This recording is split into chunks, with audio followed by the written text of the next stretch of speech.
അക്കാലത്ത് സ്നാപക യോഹന്നാന്റെ മരണത്തെപ്പറ്റി കേട്ടപ്പോൾ യേശു വഞ്ചിയിൽ കയറി തനിച്ച് ഒരു വിജന സ്ഥലത്തേക്ക് പോയി. ഇതറിഞ്ഞ ജനക്കൂട്ടം പട്ടണങ്ങളിൽ നിന്ന് കാൽനടയായി അവനെ പിന്തുടർന്നു. അവൻ കരയ്ക്കിറങ്ങിയപ്പോൾ വലിയ ഒരു ജനക്കൂട്ടത്തെ കണ്ടു. അവരുടെ മേൽ അവന് അനുകമ്പ തോന്നി. അവരുടെ ഇടയിലെ രോഗികളെ അവൻ സുഖപ്പെടുത്തി. സായാഹ്നമായപ്പോൾ ശിഷ്യന്മാർ അവനെ സമീപിച്ച് പറഞ്ഞു, ഇത് ഒരു വിജന സ്ഥലമാണ്, നേരം വൈകിയിരിക്കുന്നു. ഗ്രാമങ്ങളിൽ പോയി തങ്ങൾക്ക് ഭക്ഷണം വാങ്ങാൻ ഈ ജനക്കൂട്ടത്തെ പറഞ്ഞയക്കുക. എന്നാൽ യേശു പറഞ്ഞു, അവർ പോകേണ്ടതില്ല, നിങ്ങൾ തന്നെ അവർക്ക് ഭക്ഷണം കൊടുക്കുവിൻ. അവർ പറഞ്ഞു, 5 അപ്പവും 2 മത്സ്യവും മാത്രമേ ഇവിടെ ഞങ്ങളുടെ പക്കലുള്ളൂ. അവൻ പറഞ്ഞു, അത് എൻ്റെ അടുത്ത് കൊണ്ടുവരിക. അവൻ ജനക്കൂട്ടത്തോട് പുൽത്തകിടിയിൽ ഇരിക്കാൻ കൽപ്പിച്ച ശേഷം ആ 5 അപ്പവും 2 മത്സ്യവും എടുത്ത് സ്വർഗത്തിലേക്ക് നോക്കി ആശീർവദിച്ച് അപ്പം മുറിച്ച് ശിഷ്യന്മാരെ ഏൽപ്പിച്ചു. അവൻ അത് ജനങ്ങൾക്ക് വിളമ്പി. അവരെല്ലാവരും ഭക്ഷിച്ച് തൃപ്തരായി. ബാക്കി വന്ന കഷണങ്ങൾ 12 കുട്ട നിറയെ അവർ ശേഖരിച്ചു. ഭക്ഷിച്ചവർ സ്ത്രീകളും കുട്ടികളും ഒഴികെ 5000-ഓളം പുരുഷന്മാരായിരുന്നു. കർത്താവിൻ്റെ സുവിശേഷം.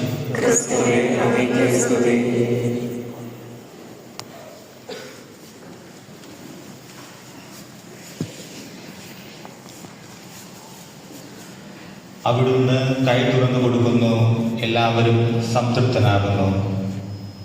ക്രിസ്തുവിൽ എത്രയും സ്നേഹം നിറഞ്ഞ ശാഖരിച്ച പ്രിയ മാതാപിതാക്കളെ, സഹോദരി സഹോദരന്മാരെ, നാം ഇന്ന് സങ്കീർത്തനത്തിൽ പലതവണ വായിച്ചു കേട്ടതുപോലെ ദൈവം കൈ തുറന്നു കൊടുക്കുന്നു, എല്ലാവരും സംതൃപ്തരാകുന്നു. ഇന്നത്തെ സുവിശേഷത്തിലേക്ക് കടക്കുമ്പോഴും നാം വായിച്ചു കേൾക്കുന്നത് ഒരു സമൃദ്ധിയുടെ സുവിശേഷ ഭാഗമാണ്. സമൃദ്ധി പലപ്പോഴും ആത്മീയവും ഭൗതികവുമായുള്ള 2 ഘടകങ്ങളെ ആശ്രയിച്ചിരിക്കുന്നു. പലപ്പോഴും നമ്മുടെ ജീവിതത്തിലേക്ക് കടന്നു ചെല്ലുമ്പോൾ സമൃദ്ധി എന്ന വാക്ക് നമ്മുടെ ഭൗതിക ആവശ്യങ്ങളെ മാത്രം ചിന്തിക്കുന്ന ഒരു തലത്തിലേക്ക് മാറിപ്പോകാറുണ്ട്. ഇന്ന് യേശു ഒരു വിജന പ്രദേശത്തേക്ക് തോണിയിലൂടെ യാത്ര ചെയ്യുമ്പോൾ കാൽനടയായി യേശുവിനെ പിൻചെല്ലുന്ന ഒരു വലിയ ജനസമൂഹത്തെ നാം കാണുന്നു. പ്രിയമുള്ളവരെ, എന്താണ് ഈ കാൽനടയാത്ര? കാൽനടയാത്ര പലപ്പോഴും നമുക്ക് ചില ബുദ്ധിമുട്ടുകളും സഹനങ്ങളും ഒക്കെ പ്രദാനം ചെയ്യുന്നതാണ്. എന്നാൽ ഈ സഹനത്തിലും ബുദ്ധിമുട്ടുകളുടെ ഇടയിൽ നാം ആരെ നോക്കി നടക്കുന്നു എന്നുള്ളത് വളരെ പ്രധാനമാണ്.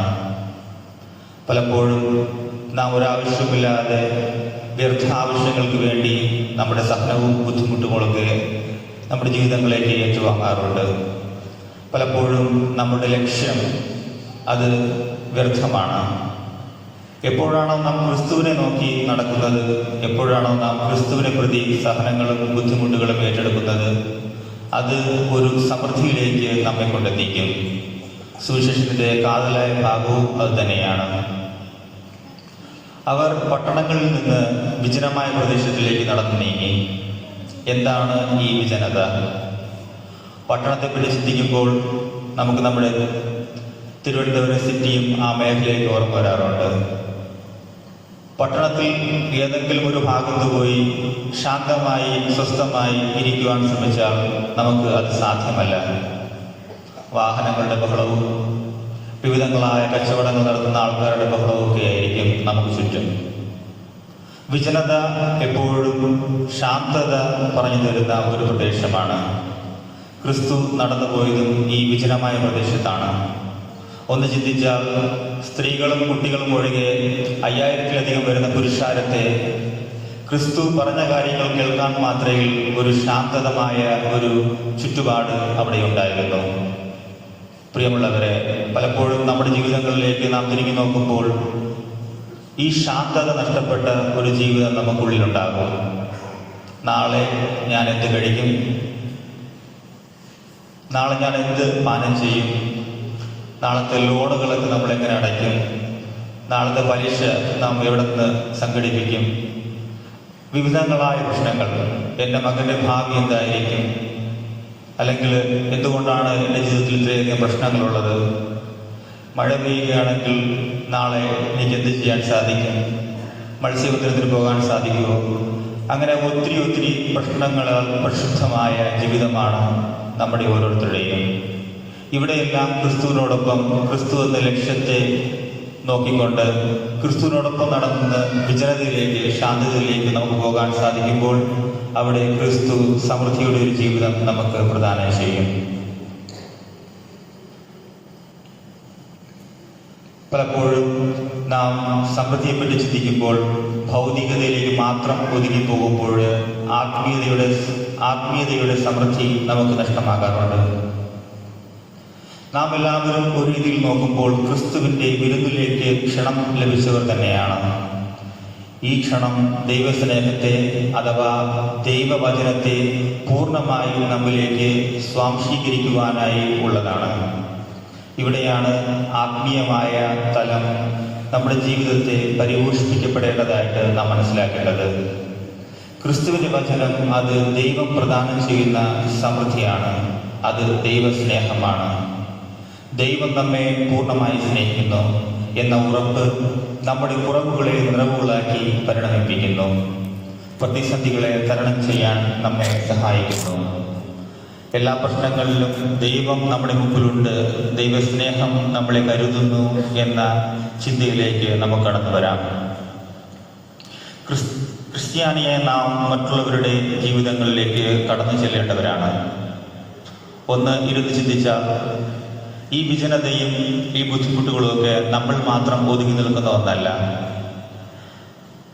ക്രിസ്ത്യാനികൾ പൊതുവെ ക്രിസ്തുവിനെ അനുകരിക്കേണ്ടവരാണ്. മറ്റുള്ളവരുടെ വിജനതകളിലേക്ക്, മറ്റുള്ളവരുടെ ബുദ്ധിമുട്ടുകളിലേക്ക് നാമും നമ്മുടെ കണ്ണുകളും നമ്മുടെ ജീവിതവും പകുത്തു നൽകേണ്ടവരാണ്. ഒന്ന് കേൾക്കാൻ ആഗ്രഹിച്ചുകൊണ്ട്, അല്ലെങ്കിൽ വിഷമങ്ങൾ പരസ്പരം പങ്കുവയ്ക്കാനായിട്ട് ഒരു മനുഷ്യർ പോലുമില്ലാത്ത ഒത്തിരി ആൾക്കാർ നമുക്ക് ചുറ്റിലുമുണ്ട്. ചിലപ്പോൾ സാമ്പത്തികമായി നാം സഹായിക്കത്തില്ലായിരിക്കാം, ഭക്ഷണം കൊണ്ട് സഹായിക്കത്തില്ലായിരിക്കാം. പക്ഷേ ഒന്ന് അടുത്തിരുന്ന് അവർ പറയുന്നത് കേൾക്കാനായിട്ട് നമ്മുടെ ചെവികൾ ഒന്ന് ചായ്ക്കുകയാണെങ്കിൽ നാം അവരുടെ മുമ്പിൽ മറ്റൊരു ക്രിസ്തുവായി മാറുകയാണ്.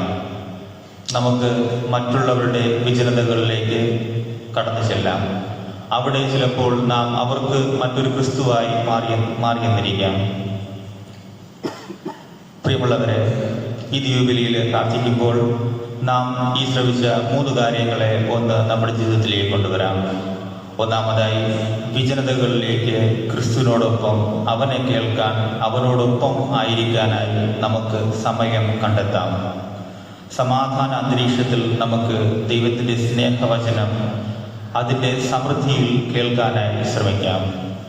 രണ്ടാമതായി, അവരുടെ അഥവാ നമ്മുടെ ജീവിത സാഹചര്യങ്ങൾ കണ്ടുമുട്ടുന്ന പാവപ്പെട്ടവരിൽ ദൈവത്തെ കണ്ടെത്താം. അവരുടെ ഏകാന്തതകളിൽ, വിജനതകളിൽ നമ്മുടെ സാന്നിധ്യങ്ങൾ നമുക്ക് അവരുമായി പങ്കുവയ്ക്കാം. മൂന്നാമതായി, എനിക്ക് ഉള്ള 5 അപ്പവും 2 മീനും നമുക്ക് ദൈവത്തിലേക്ക് സമർപ്പിക്കാം. പലപ്പോഴും നമുക്ക് ദൈവം കനിയുന്ന നന്മകളെ നാം മറന്നു പോകുന്നു.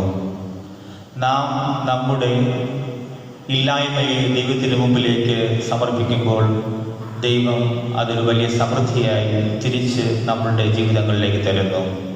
ചിലപ്പോൾ നമ്മുടെ ജീവിതങ്ങളിലേക്ക് മാത്രമല്ല, നമുക്ക് ചുറ്റുമുള്ള ജീവിതങ്ങൾക്കും ഒരു നേരത്തെ ആഹാരമായോ, അല്ലെങ്കിൽ ദൈവവചനത്തിൻ്റെ സമൃദ്ധിയായോ, ദൈവസ്നേഹത്തിൻ്റെ സമൃദ്ധിയായോ ഒക്കെ പരിണമിക്കാറുണ്ട്. ഈ 3 നന്മകൾക്കുമായി, ഈ 3 ജീവിത സാഹചര്യങ്ങൾക്കുമായി കർത്താവിനോട് ഈ ദിവ്യബലിയിൽ നമുക്ക് പ്രാർത്ഥിക്കാം. ദൈവം നമ്മെ സമൃദ്ധമായി അനുഗ്രഹിക്കുമാറാകട്ടെ.